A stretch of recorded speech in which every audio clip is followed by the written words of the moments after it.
ফেলু মামা ও টিয়া পাখি। লেখক পার্থ চট্টোপাধ্যায়। একদিন বিকেলে ফেলু মামা বিবাদী বাগে তাঁর অফিস থেকে হেঁটে এসপ্ল্যানেড যাচ্ছেন মেট্রো ধরবেন বলে। এমন সময় দেখলেন রাজভবনের ধার ঘেঁষে ফুটপাতে একটি লোক খাঁচায় টিয়া পাখি নিয়ে বসে আছে, পাশে কতগুলো খাম। ওই টিয়া পাখিটিকে আগেও দেখেছেন ফেলু মামা।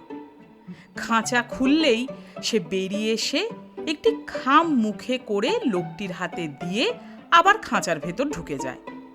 আর ওই লোকটি ওই খামটি খুলে চেঁচিয়ে চেঁচিয়ে পড়ে মক্কেলকে শোনায়। ওই খামের মধ্যে লেখা থাকে মক্কেলের ভাগ্য। কখন, কোথায়, কি হবে তা অব্যর্থভাবে বলে দেয় টিয়া পাখি। ফেলু মামা কখনো জ্যোতিষে বিশ্বাস করেন না। তার মতে জ্যোতিষ হলো বুজরুকি, বোকা লোকদের ভুজুং ভাজুং দিয়ে 2 পয়সা কামানো। ফেলু মামা তাই কোনোদিন টিয়া পাখির দিকে ফিরেও তাকাননি। কিন্তু আজ টিয়া পাখি আর লোকটির দিকে তাকাতে বাধ্য হলেন ফেলু মামা। হঠাৎ শুনলেন টিয়া পাখির মুখে মানুষের গলা। একটু দাঁড়িয়ে যাবেন স্যার।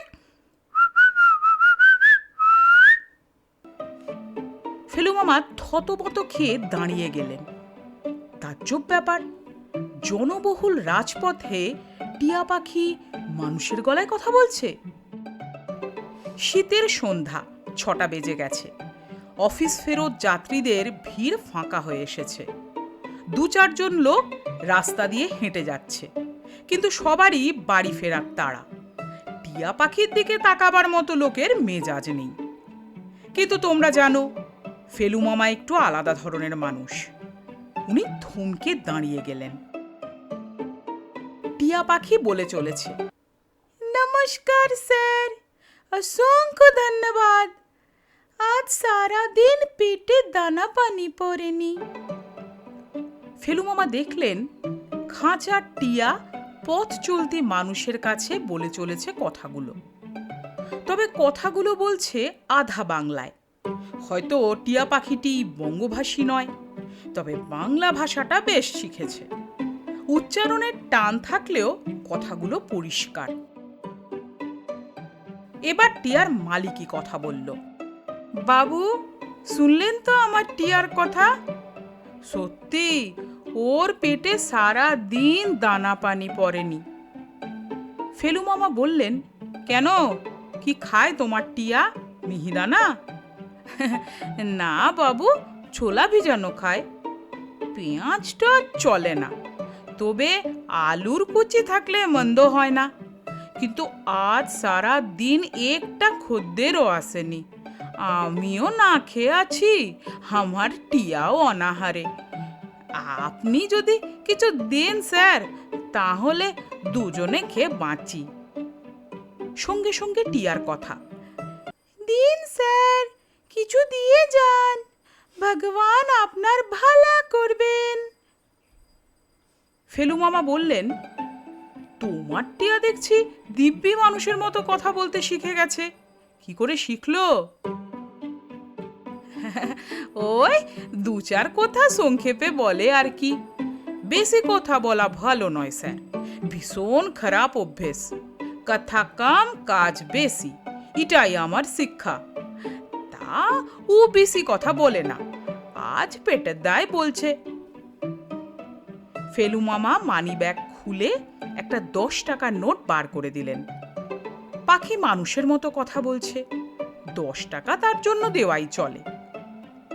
টাকাটা নিয়ে পাখির মালিক মাথায় ঠেকাতেই টিয়া বলে উঠল, থ্যাংক ইউ, আপনার সুদিন আসছে, হাতে অনেক টাকা আসছে।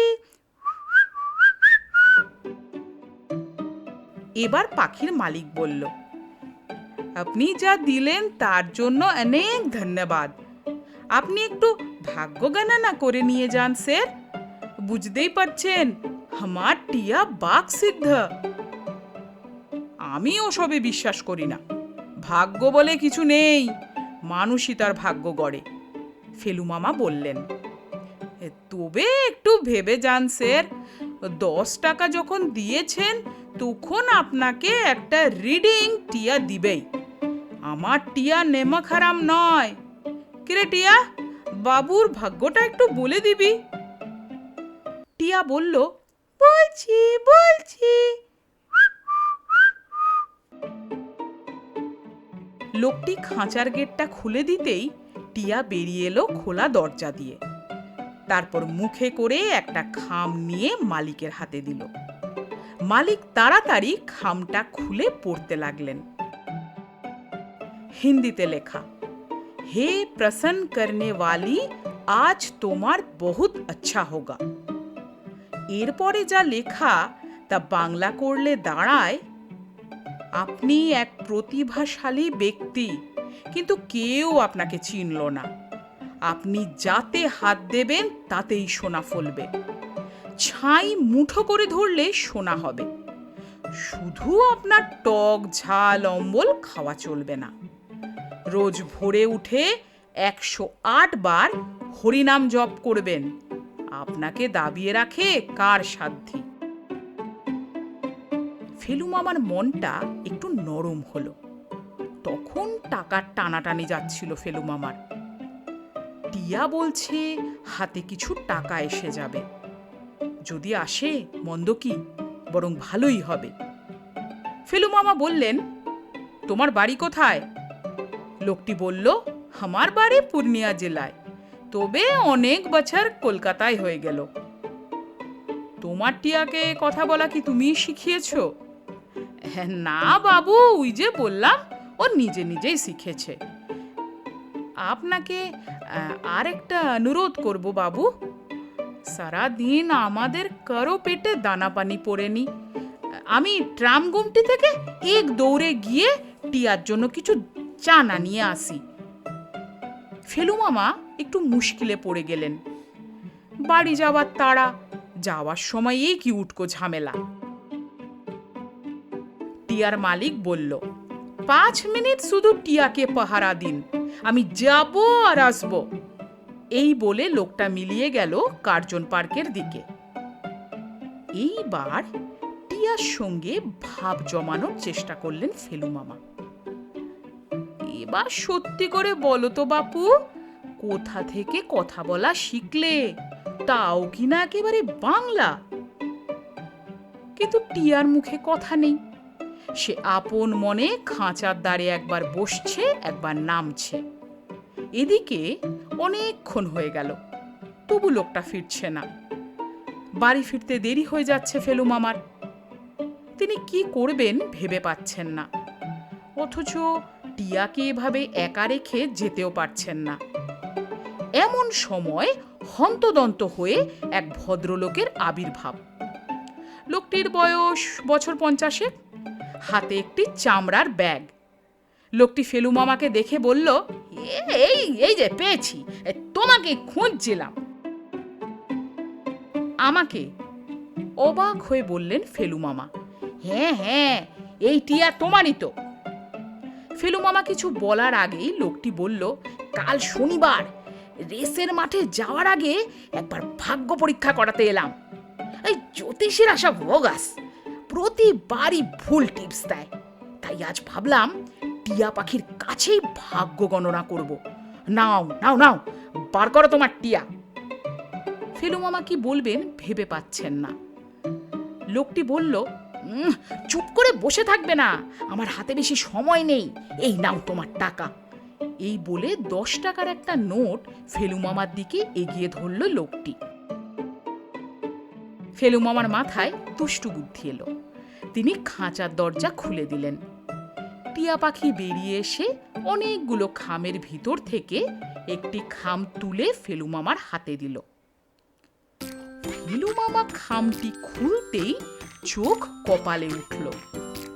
তার জন্য যে খামটি টিয়া তুলে দিয়েছিল, এটিও সেই খাম, সেই একই চিঠির ভাষা। হে প্রসন্ন করনে वाली, আজ তোমার বহুত আচ্ছা হোগা। অতি শিগগিরই তুমি হাতে অনেক টাকা পেতে চলেছ।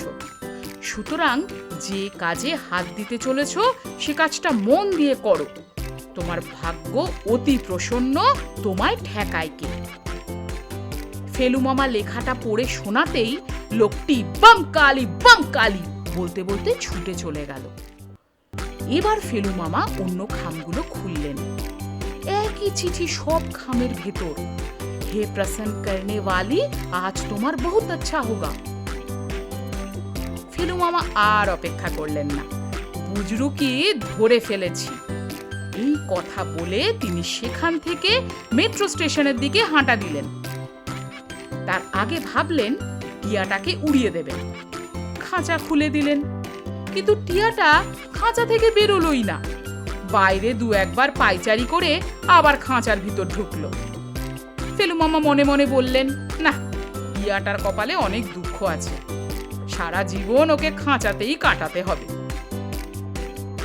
কয়েকদিন পরে টিভিতে একটা প্রোগ্রাম দেখতে গিয়ে ফেলু মামা আবিষ্কার করলেন একটি লোক একটি নকল টিয়া পাখি নিয়ে ভেন্ট্রিলোকুইজম দেখাচ্ছে।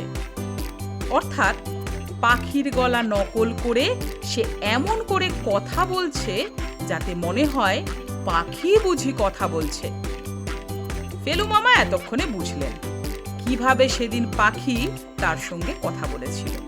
ওটা ছিল টিয়ার মালিকেরই গলা। কিন্তু ফেলু মামার বোকা হওয়ার আরো অনেকটা বাকি ছিল।